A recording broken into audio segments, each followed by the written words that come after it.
ఏదో తపన పడుతున్నా కానీ అంత ఈజీ కాదు నాయన జ్ఞానం లేక రావటం అని అంటుండేటివాళ్ళం. ఇప్పుడు అర్థమవుతుంది మాకు అన్నమాట అమ్మగారు చెప్పిన మాట.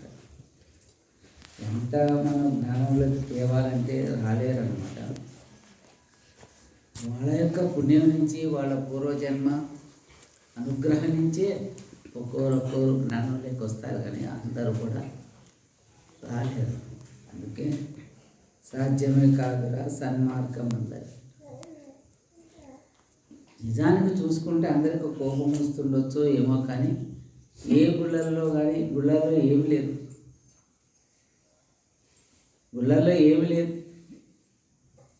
మన్యం కూడా రాదు. అక్కడ మన ఒక కథ చెప్పారని అదే అదే నిజం. అంటే ఏం లేదు గుళ్ళల్లో. అయితే ఏముంది గుండెల్లో, ఇంకెక్కడ ఉన్నదంటే నీ గుండెలలో ఉన్నది. ఎక్కడున్నది? నీ గుండెలలో ఉన్నది, నీ మనసులో ఉన్నది. నీ గుండెలో ఉన్న భగవంతుడు దొరకాలంటే నీ మనస్సు అనేది ప్రధాన కారణం.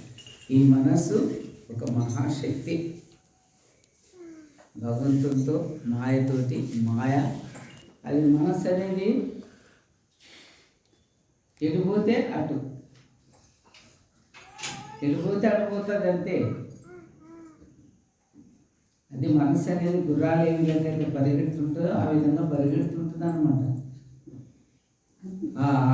ఆ యొక్క 6 గుర్రాలు పరిగిస్తుంటాయి. ఆ 6 గుర్రాలని బుద్ధి అనే కళ్యంతో గుర్రానికి ఏ విధంగా అయితే పరిగెడకుండా కళ్యం పట్టుకొని ఉంటారు కదా, ఆ విధంగా కళ్యం పట్టుకున్నట్టు మనం కూడా మన మనస్సుని అట్లా పట్టుకోవాలి. మనం ఎంతెంత పట్టుకోగలిగితే మనం అంత భగవంతుని దగ్గర అవుతున్నామని తెలుసుకోవాలి. మీరు మన్యం కూడా పోలేదు, లేకపోతే నేను ఇప్పుడు అది ప్రయాణ క్షేత్రంగా పోలేదు అని కూడా అజ్ఞానం. వాళ్ళు ఏమని అనుకోవచ్చు, అజ్ఞానం. గురువు ఏమంటే అమ్మ మూడునికి మూర్తి పూజ, మూడునికి మూర్తి పూజ, జ్ఞానికి ఆత్మ పూజ అన్నారమ్మ.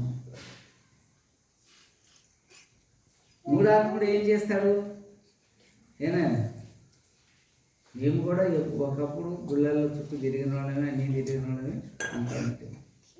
గురువు ఎప్పుడైతే జ్ఞానాన్ని ప్రసాదించాడో అప్పుడు తనలోనే దేవుడు ఉన్నాడు, తనలోనే భగవంతుడు ఉన్నాడు. ఆయన భగవంతుడు అనండి, గురువు అనండి తనలోనే ఉంటాడు.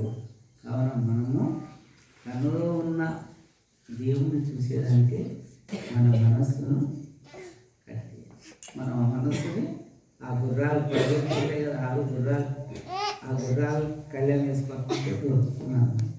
నువ్వెంత బలంగా పట్టుకోగలిగితే అది తెలుసుకోవడానికి మనం ఏం చేయాలి? మనస్సు అనేది గురువు మీద ఉంచాలని చెప్పాను.